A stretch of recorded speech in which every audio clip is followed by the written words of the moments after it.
Hi there, my name is Sophie B. Hawkins, and I'm going to be reading an original writing for This Way Out, and then I'm going to read Mrs. Dalloway, a little part from it. Okay, this is called Not Beating Around the Bush. My mother's book represented a time when I hoped she would leave my father for her female lover, when I empathized more with her breakaway than his need for her. That would have made me feel guilty, because I had an equal and opposite need to take care of my father, rejected as he was by my mother. The book meant herself, the work she had been doing doggedly for incalculable years. Fueled by pain, humbled by self-discovery, the pages were seared like moth wings by fame's fire. Underwater was published in 1974. I knew the day it was going to happen. Eating peanut butter and jelly in front of Lost in Space, I knew, even before she got to the door, that she would burst in and say, "They're publishing my book!" It was the happiest day of my childhood life.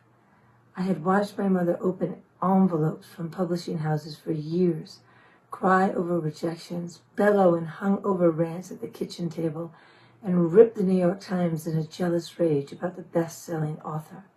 And then I watched her go to work for 5 hours every day.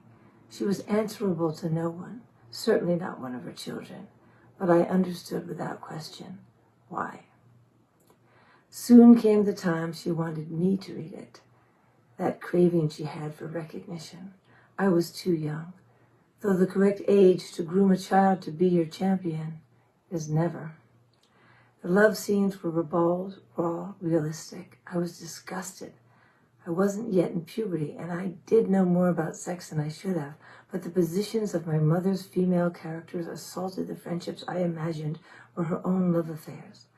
I had a romantic vision of love between women that was not at all pornographic. I was just too young. I never wanted to be a lesbian like the ones in her book. I never wanted to be a lesbian. 10 years later, 10 lifetimes in a child's existence, I opened those shocking pages. Was I now willing to associate being with a woman as a privilege rather than a sentence? Or was I high on the freedom of not looking for approval from a man who had the power to destroy me? Maybe going to my mother's book as a how-to for lesbian sex, when Michelle finally got me to bed at age 20, was just going straight to it, straight to the source, not beating around the bush. Michelle approached me at the bar on 125th Street in Broadway, having watched my set with the Pink Men, a trio in which I played drums. I felt at once, she recognizes me, and she's mistaken. I had just left a 6-year relationship with my drum teacher. I was a percussion major at the Manhattan School of Music, and I was writing songs that I sang from behind my orange drum set. "We're giving her singing lessons," Del Pedro, the band leader, would toot as he introduced me. I was relieved, actually, that he set the bar so low. I didn't intend to be a singer, and I believed my songs could carry me, regardless of my voice. "I like your songs," Michelle said, a tall tree and me a blade of grass. I bowed my head in the shadow of her magnificent branches. I would have to tell her I don't have time to talk, not because she was so intimidating, but because I had relinquished small talk when I was 14, reading Virginia Woolf. And I realized I had to become an artist, and my path was music. At that age, I threw my voluminous eggs into the basket of African drums and the man who would become my teacher. Now I had left him on his knees, which felt like tearing half my body off, ripping my soul in two. I had thought I'd love him and only him until I died. I couldn't imagine parting from this man, and when I did, it's because I was dying. I had grown as much as I could grow, and I was withering in that soil. I had taken all I could take, given all I could give, become all I wanted to become under his wing, a jazz vibraphonist, an African drummer, a classical percussion student, a child woman, and a gray ghost. I looked in his mirror and saw a dead girl whom existed only in notes and strokes. I had lost my wind. My throat had collapsed. I fled. Michelle sat down. "Really, your songs are great," she said. "She thinks I like women because I play the drums." I thought, I have to tell her I don't. And I have to get back on stage behind my drum set. She told me she was an English lit major at Barnard, dexterously inveigling herself into my mind as the writer from Boston. She got my number. I knew she was gay, or pretending to be. I knew she liked my pink sweatpants, my t-shirt, my independence. I knew she'd call, but I hoped she wouldn't. Relentlessly she called. I took a walk with her in Central Park, found out she loved Whitney Houston, had lots of friends her age, took her sanity for granted, couldn't listen to anything over a minute and a half, and wanted to hold my hand. I wouldn't let her. I wasn't sure I liked her. She was so young, 18, and so full of herself, or the idea of herself, which was impressive, though not compelling.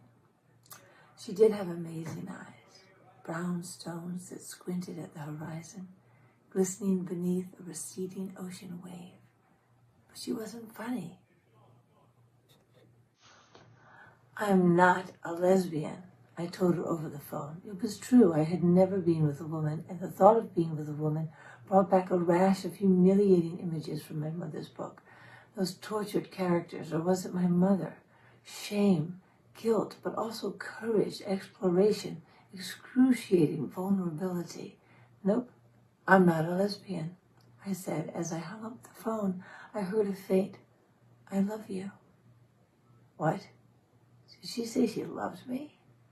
Hold on, did she mean that? Did she even say it? I had already hung up. I sat in the hallway between rooms wrapped in a red phone cord. I was between times, between lives. Did a woman just say she loved me? It was gone. I heard the faint echo of her voice, which I realized I hadn't recorded in my mind until now. I rejected her, and I was lost.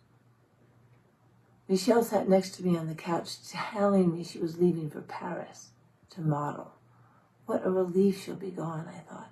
I've come this far, but the road is closed, and I can return to my drums and my songs and my cozy release from the ancient lover who robbed 6 years of my childhood. Suddenly she pushed me down my back. I felt 2 soft boobs on mine. What the hell was going on? Her languid torso and limbs completely covered me without trapping me. Hot springs on a cool night. She knew how good she felt, as her whole being articulated something so profoundly deep for a female. Love this. Her gene pool said, enjoy this.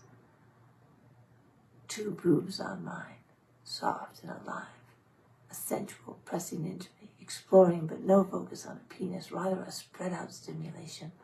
All cells had taste buds, no end, no beginning, an environment of luxurious lasting, like swimming in water from another planet. I was bathing in pleasure. I don't remember her kissing me, and probably that's because I wouldn't go that far. Kissing is for love. By the time I opened my mother's book for research on the edge of the bed, we were both unsure and terrified. Or perhaps she had become squeamish, as I had when I was a child. She left for Paris. I remember thinking I was going to write really great songs now. A lock had been broken. I wanted to know how I really felt, beyond need, beyond striving. At 20 years old, I realized that gender is a tool, and if you throw out the manual, it can be used to make so many experiences and connections. My African drum teacher was a man, a much older man, but he was also the mother I was looking for at times. Michelle was a teenage boy, in her way, playing at everything, intending no harm. The perfect person doesn't exist, except in fantasy. And on TV, Gentleman Jack comes to mind. The creation of over 2 centuries' work and 3 brilliant women, Anne Lister, Sally Wainwright, and Saran Jones, not to mention the women behind the women, Helena Whitbread et al. The work never ends. The love never ends. It just gets deeper. At 14, sitting on a rock in Riverside Park, reading To the Lighthouse, Virginia Woolf inveigled herself into my destiny. I coined the word omnisexual in a 1992 article in the New York Times while describing my sexuality to John Perellis because he asked. Your gender doesn't define my sexuality, I explained. We are creative beings, and I reserve the right to evolve my whole life. Love the person, explore the gender. Love the gender, explore the person. Years later, Nicole Kidman used the word omnisexual to describe Virginia Woolf while shooting Michael Cunningham's The Hours, based on Mrs. Dalloway. My brilliant, tortured mother created me, and beautiful, benign Michelle freed me from my mother's shame. Now I'd like to read a passage from Mrs. Dalloway by Virginia Woolf, because, damn, I wish I was her lover. Yet, she could not resist sometimes yielding to the charm of a woman, not a girl, of a woman confessing, as to her they often did, some scrape, some folly. And whether it was pity, whether beauty, or that she was older, or some accident like a faint scent, or a violin next door, so strange is the power of sounds at certain moments. She did undoubtedly feel what men felt, only for a moment, but it was enough. It was a sudden revelation, a tinge like a blush, which one tried to check, and then, as it spread, one yielded to its expansion and rushed to the farthest verge, and there quivered and felt the world come closer, swollen with some astonishing significance, some pressure of rapture, which split its skin and gushed and poured with an extraordinary alleviation over the cracks and sores. Then, for that moment, she had seen an illumination, a match burning in a crocus, an inner meaning almost expressed. But the clothes withdrew, the heart softened. It was over. The moment. I'm Sophie B. Hawkins for This Way Out.